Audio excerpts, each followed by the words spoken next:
Tuhan-Tuhan pernah lahir di hampir setiap peradaban. Manusia memberi nama pada matahari, membangun patung untuk langit, menyakralkan api, dan menjadikan penguasa sebagai wakil langit di bumi. Mitologi menjadi pengetahuan, ritual menjadi jawaban, dan Tuhan-Tuhan lahir dari batas pengetahuan manusia sendiri.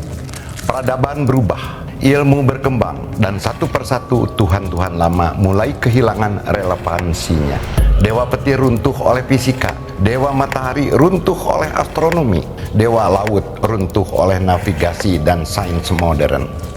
Apakah mereka sejak awal benar-benar Tuhan? Atau hanya refleksi dari ketakutan, budaya, dan keterbatasan akal manusia pada zamannya? Dan di tengah runtuhnya ribuan konsep ketuhanan itu, para nabi datang membawa satu gagasan Tuhan yang sangat berbeda. Tuhan yang tidak terikat ruang, simbol, ataupun zaman.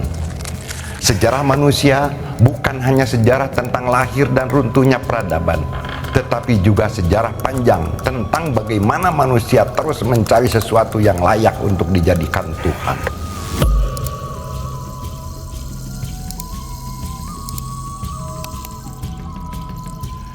Sejak awal sejarahnya, manusia selalu mencari sesuatu yang layak ditempatkan lebih tinggi dari dirinya sendiri. Kadang itu matahari, kadang patung batu, kadang penguasa, kadang simbol-simbol langit. Dan dalam banyak fase sejarah, manusia bahkan menempatkan ego dan keinginannya sendiri sebagai pusat kehidupan. Sebab jauh sebelum manusia mengenal ilmu pengetahuan modern, ada satu hal yang terus hidup dalam kesadarannya, ketakutan terhadap sesuatu yang belum ia pahami. Petir yang menggelegar di langit, banjir yang menelan permukiman, kematian yang datang tanpa dinegosiasikan, penyakit yang tidak mampu dijelaskan, dan malam yang gelap tanpa kepastian. Dalam situasi seperti itu, manusia mulai membangun makna untuk memahami realitas di sekelilingnya. Mereka memberi nama pada kekuatan alam. Laut dipersonifikasikan sebagai entitas ilahi. Matahari dipandang sebagai sumber kehidupan. Gunung, api, bintang, dan langit diberi dimensi sakral. Dari sana lahir ritual, simbol, dan akhirnya objek-objek pemujaan.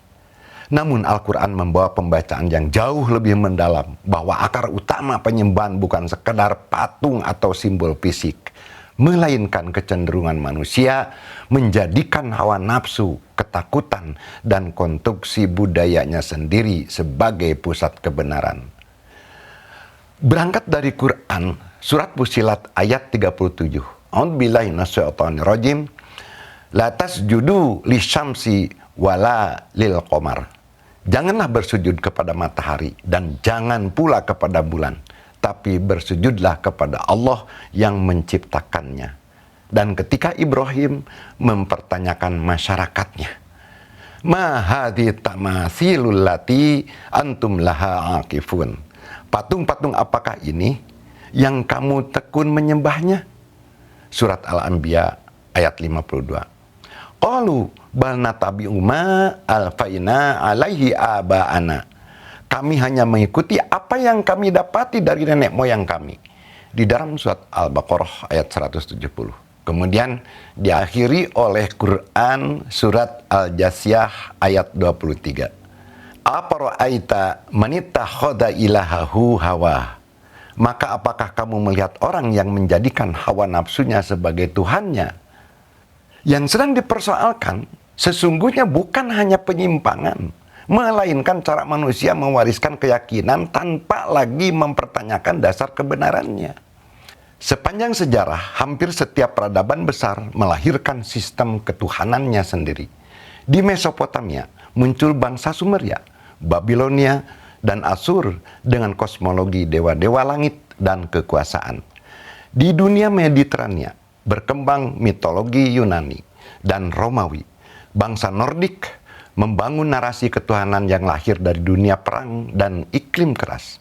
Di tanah Arab ada Quraisy, Nabatea, Himyar, dan lain-lain. Di Persia berkembang tradisi dualisme seperti Zoroastrianisme dan Manikeisme. Di Asia Timur muncul berbagai sistem spiritual dan filosofis, Taoisme, Shinto, tradisi Hindu, dan bentuk-bentuk pemujaan leluhur. Di benua Amerika, peradaban Aztec, Maya, Olmec, dan Inka membangun ritual kosmis mereka sendiri. Di Afrika, berkembang kosmologi Mesir kuno seperti Yoruba, Nubia, Kus, dan lainnya.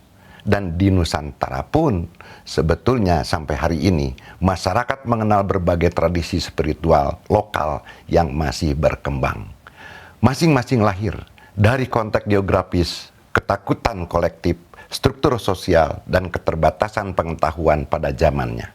Dengan kata lain, manusia cenderung membentuk konsep ketuhanannya sesuai apa yang mereka takutkan, apa yang mereka butuhkan, dan sejauh mana mereka memahami alam semesta. Namun, sejarah kemudian menunjukkan sesuatu yang menarik. Banyak Tuhan yang dahulu dianggap absolut, perlahan kehilangan relevansinya ketika cara manusia memahami dunia ikut berubah. Kuil-kuil berubah menjadi reruntuhan arkeologis, patung-patung menjadi artefak museum. Nama-nama dewa bertahan dalam literatur dan mitologi, tetapi tidak lagi menentukan arah peradaban. Bukan semata karena mereka dihancurkan, melainkan karena manusia mulai mencari penjelasan yang dianggap lebih mampu menjawab realitas zamannya. Dan sejak saat itu, sejarah manusia bukan hanya menjadi sejarah tentang lahir dan runtuhnya peradaban, tetapi juga tentang perubahan cara manusia memahami sesuatu yang layak untuk disembah.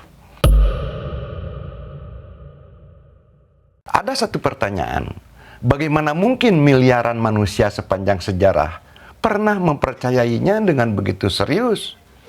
Mengapa manusia rela membangun kuil raksasa, mengorbankan hewan bahkan nyawa untuk tuhan-tuhan yang hari ini dianggap sekedar legenda, mitos, dan tahayul? Jawabannya sederhana. Karena pada zamannya mereka sangat masuk akal. Ketika petir menyambar langit, bangsa Nordik percaya itu adalah amarah Thor. Dan jujur saja, tanpa ilmu atmosfer modern, itu terdengar lebih masuk akal daripada pemahaman muatan listrik di awan. Ketika matahari terbit setiap pagi, bangsa Mesir percaya Ra sedang melintasi langit membawa kehidupan. Karena bagi mereka, apalagi yang lebih pantas disebut Tuhan selain benda yang menentukan siang, panen, dan hidup manusia. Ketika laut mengamuk dan menelan kapal, bangsa Yunani percaya Poseidon sedang murka. Karena mereka belum mengenal ilmu tekanan atmosfer, apa itu badai tropis atau pergerakan lempeng samudra. Dan ketika perang menentukan nasib kerajaan, manusia berdoa pada dewa perang seperti Ares atau Mars. Karena di dunia brutal saat itu, kekuatan adalah segalanya. Yang menarik, setiap peradaban hampir selalu menciptakan Tuhan sesuai ketakutan terbesarnya. Bangsa pelaut menciptakan dewa laut, bangsa agraris menciptakan dewa panen, bangsa perang menciptakan dewa kekuatan.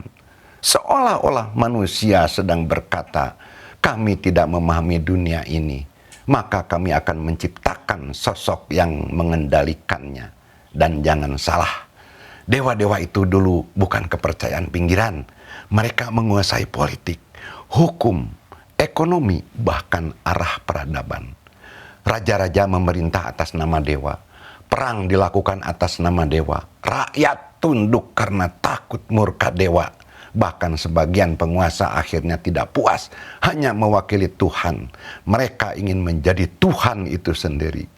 Seperti Firaun yang berkata, akulah Tuhanmu yang paling tinggi. Dan pada masanya, jutaan manusia mempercayainya. Tetapi sejarah bergerak, ilmu berkembang, akal manusia berubah, peradaban runtuh, dan perlahan Tuhan-Tuhan lama mulai kehilangan kekuatannya. Bukan karena mereka dibunuh pedang, tetapi karena manusia berhenti percaya. Masalah terbesar, Dari hampir semua Tuhan kuno adalah satu. Mereka terlalu terikat pada zamannya. Selama manusia tidak memahami petir, Thor tampak masuk akal.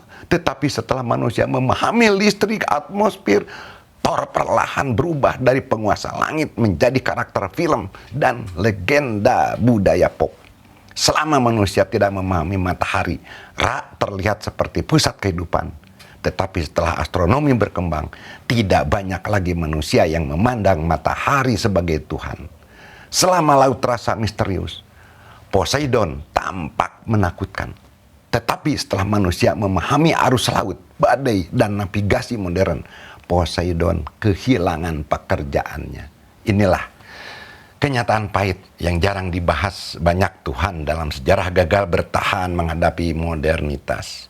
Karena mereka dibangun di atas keterbatasan ilmu manusia, ketakutan kolektif, dan kebutuhan psikologis zamannya. Saat pengetahuan manusia naik, otoritas para dewa turun. Dulu manusia takut gerhana, hari ini anak sekolah bisa memprediksinya lewat aplikasi. Dulu wabah dianggap kutukan dewa, hari ini manusia mempelajarinya di laboratorium. Dulu petir dianggap tombak langit, hari ini kita memasang penangkal petir di atap rumah. Dan setiap kali manusia berhasil menjelaskan sesuatu, satu bagian kecil dari dunia para dewa ikut mati. Ironisnya lagi, dewa kuno yang mereka pertuhankan ternyata terlalu manusia. Mereka cemburu, marah, haus perang, punya keturunan, bahkan bisa ditipu. Zeus dipenuhi kisah perselingkuhan dan konflik pribadi. Ares haus darah seperti panglima perang brutal. Loki licik dan manipulatif. Semakin manusia berkembang secara moral dan filosofis, semakin sulit menerima bahwa Tuhan ternyata memiliki kelemahan manusia biasa. Maka perlahan muncullah pertanyaan, jika Tuhan bisa kalah oleh perkembangan akal manusia, apakah sejak awal ia benar-benar Tuhan? Dan akhirnya sejarah menunjukkan pola yang unik. Tuhan-Tuhan lama tidak dihancurkan oleh perang. Mereka dikalahkan oleh ketidakrelevanan.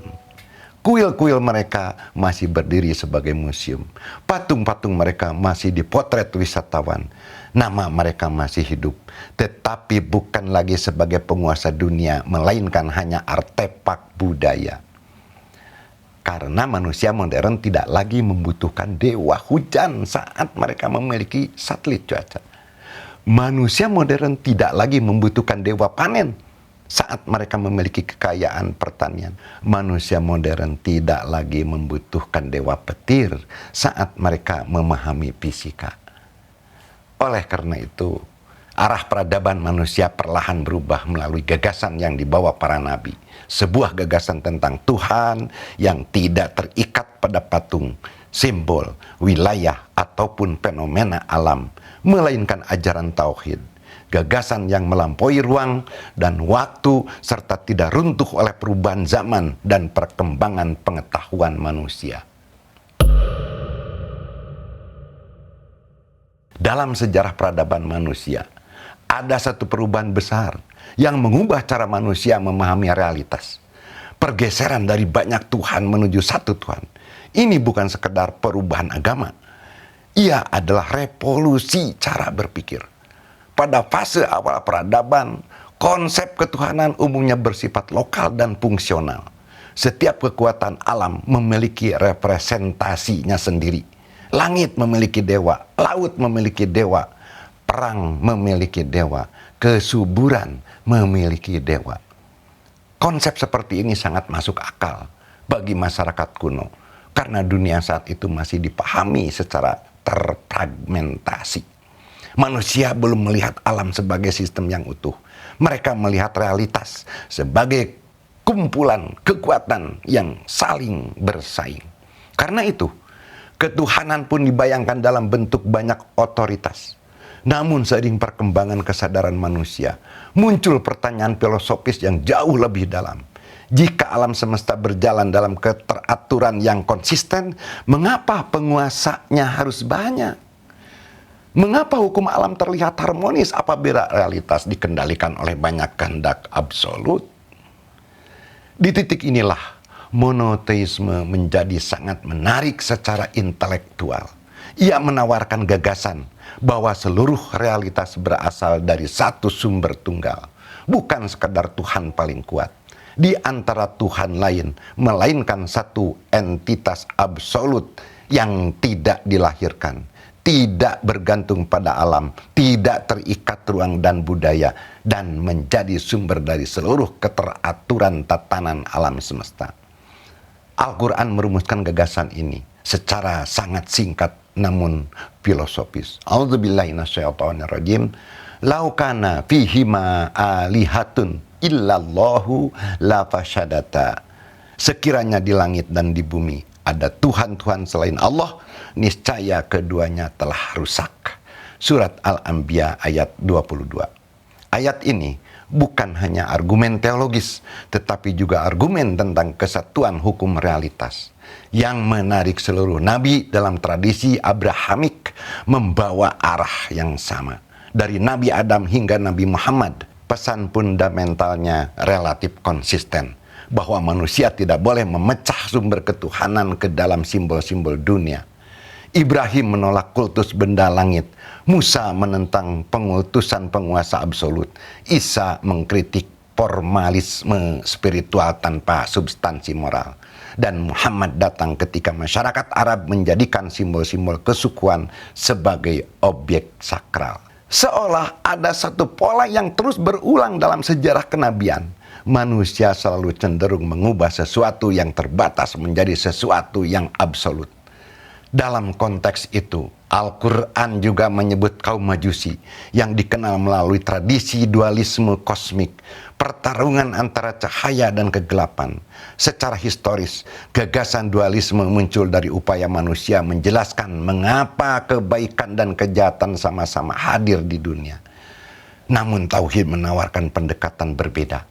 Alih-alih membagi realitas kepada dua kekuatan setara, tauhid memandang alam sebagai satu sistem yang tetap berada di bawah otoritas tunggal. Dengan demikian, monoteisme bukan hanya persoalan ibadah, tetapi juga cara memahami struktur realitas. Dan disitulah letak kekuatan terbesar tauhid. Ia tidak bergantung pada gunung tertentu, bangsa tertentu, simbol tertentu, ataupun fenomena alam tertentu. Karena ketika dewa-dewa lama kehilangan relevansi akibat perubahan zaman, gagasan tentang tauhid justru mampu bertahan melewati runtuhnya kerajaan, revolusi ilmu pengetahuan, perubahan budaya, bahkan modernitas itu sendiri. Bukan karena ia menolak akal, tetapi karena ia dibangun di atas gagasan yang melampaui keterbatasan ruang dan waktu. Sejarah menunjukkan bahwa banyak konsep ketuhanan pernah lahir, berkembang, lalu perlahan ditinggalkan. Sebagian pernah menguasai peradaban besar, sebagian disembah selama ribuan tahun. Sebagian bahkan menentukan arah politik, hukum, dan struktur sosial manusia. Namun waktu bergerak, peradaban berubah, pengetahuan berkembang, dan manusia mulai meninggalkan banyak konsep ketuhanan yang sebelumnya dianggap absolut. Pertanyaan filosofisnya kemudian menjadi menarik. Jika sebuah konsep ketuhanan dapat kehilangan relevansi ketika zaman berubah, apakah itu menunjukkan bahwa konsep tersebut sejak awal sangat bergantung pada konstruksi sosial dan keterbatasan pengetahuan manusia? Banyak dewa dalam sejarah pada akhirnya gagal bertahan karena terlalu melekat pada fungsi-fungsi tertentu. Ada dewa hujan untuk menjelaskan musim, ada dewa laut untuk menjelaskan badai, ada dewa perang untuk menjelaskan kemenangan dan kekalahan. Namun ketika manusia mulai memahami astronomi, fisika, geologi, biologi, dan struktur alam semesta, fungsi-fungsi itu perlahan kehilangan kebutuhan metafisiknya. Artinya, sebagian konsep ketuhanan dalam sejarah ternyata bekerja terutama sebagai penjelas atas ketidaktahuan manusia terhadap alam. Ketika pengetahuan berubah, otoritas simbol-simbol lama ikut melemah. Tetapi di titik inilah gagasan monoteisme menjadi berbeda secara filosofis. Tuhan dalam tradisi tauhid tidak ditempatkan sebagai penjelas sementara bagi fenomena alam tertentu. Ia tidak hadir hanya untuk menjelaskan petir, panen, atau gerhana, melainkan dipahami sebagai sumber utama dari seluruh keteraturan eksistensi itu sendiri. Karena itu, perkembangan ilmu pengetahuan tidak secara otomatis menghilangkan relevansi gagasan tersebut. Menjelaskan bagaimana alam bekerja tidak selalu menjawab pertanyaan, mengapa keteraturan itu ada sejak awal? Sains menjelaskan mekanisme, filsafat bertanya tentang sebab pertama, dan agama berbicara tentang makna. Modernitas ternyata tidak menghapus pertanyaan-pertanyaan mendasar manusia tentang kesadaran, moralitas, makna hidup, asal-usul keberadaan, dan mengapa sesuatu ada daripada tidak ada sama sekali. Justru ketika manusia semakin memahami alam semesta, mereka semakin menyadari betapa luasnya sesuatu yang belum mereka pahami. Dan mungkin karena itu, perdebatan terbesar sepanjang sejarah bukan sekedar tentang apakah manusia percaya kepada Tuhan atau tidak, melainkan tentang konsep ketuhanan seperti apa yang mampu tetap relevan di tengah perubahan pengetahuan dan peradaban. Pada akhirnya, sejarah mungkin bukan hanya tentang runtuhnya Tuhan-Tuhan lama, melainkan tentang evolusi cara manusia memahami realitas tertinggi. Karena sesuatu yang lahir dari ketakutan manusia mungkin akan hilang ketika ketakutan itu berhasil dijelaskan. Tetapi gagasan tentang Tuhan yang melampaui ruang, waktu, budaya, dan keterbatasan manusia akan terus menjadi bagian dari pencarian intelektual dan spiritual umat manusia, bahkan di era paling modern sekalipun.